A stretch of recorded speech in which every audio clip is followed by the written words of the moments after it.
30.10.11 po kristjanskem koledarju 2011, Toš direkt. Tokratna tema: naravni zdravilni gaj Tunice.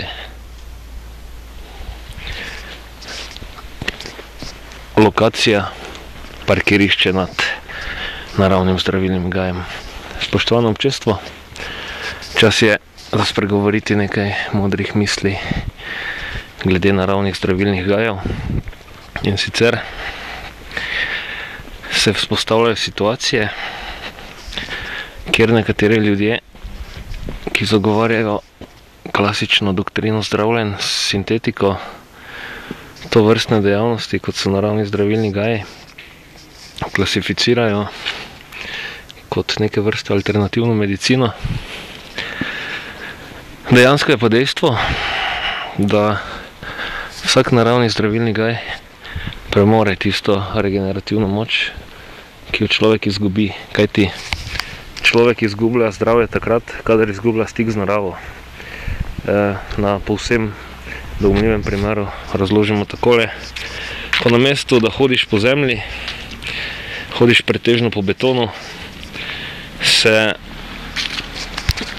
v bistvu procesi v telesu izvajajo drugače, kot bi se izvajali, če bi človek imel stik z naravnim okoljem, in zaradi tega prihaja do degeneracije uma in telesa. In degeneracija uma in telesa se rezultira kot bolezen. No, in če se sedaj dotaknem teme naravnih zdravilnih gaj Tunice. Zagotovo ta zdravilni park ima učinek, sem ga tudi sam preizkusil, je pa treba zadevo razširiti in dojeti, da ni zdravilni učinek zgolj v tem parku, naravnem zdravilnem parku Tunice, ampak je naravni zdravilni učinek vse povsod v naravi.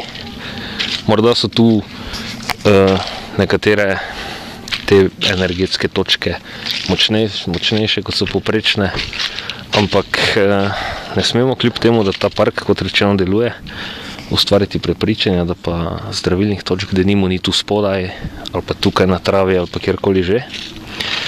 Ker planet Zemlja je seveda celovit planet in tisti, ki se zavedamo zdravilne moči narave, moramo s svojim znanjem in izkušnjami poskrbeti tudi za to, da se ne razvije neka dogmatika, da so naravni zdravilni parki pa res samo tam, kjer je nekdo zabil količke in pobira vstopnino, ampak da so, še enkrat ponovim, naravni zdravilni parki tam, kjer je narava.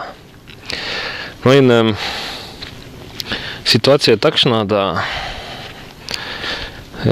človeštvo postopoma propada, vse več je nekih bolezen, kriz, ljudje umirajo vse pogosteje, denimo za rakom, rojevajo se tudi že bolani otroci in to je dejansko zaradi odmika od narave.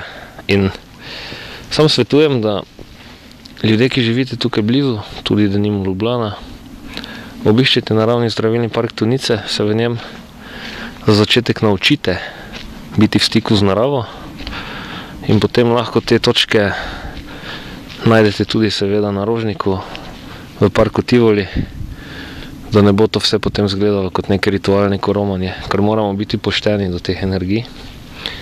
In če že pridemo do situacije, kjer se vse začnemo zavedati, mislim jaz vse, ki živim v neposredni bližini gozdov, regenerativne moči, da potem pa iz te oblike zdravljenja ne nastane neka religija, nekega romanja, da češ, da je zdravilna moč samo tam pa tam.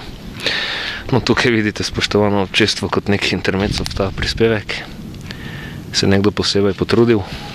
Ja, morda celo nek simbol, da je iztirjen libido, ki se manifestira tudi skozi uničevanje dreves s takšnimi vrezninami, zelo, zelo zelo bistven in pomemben vzrok za iztirjenost človeka.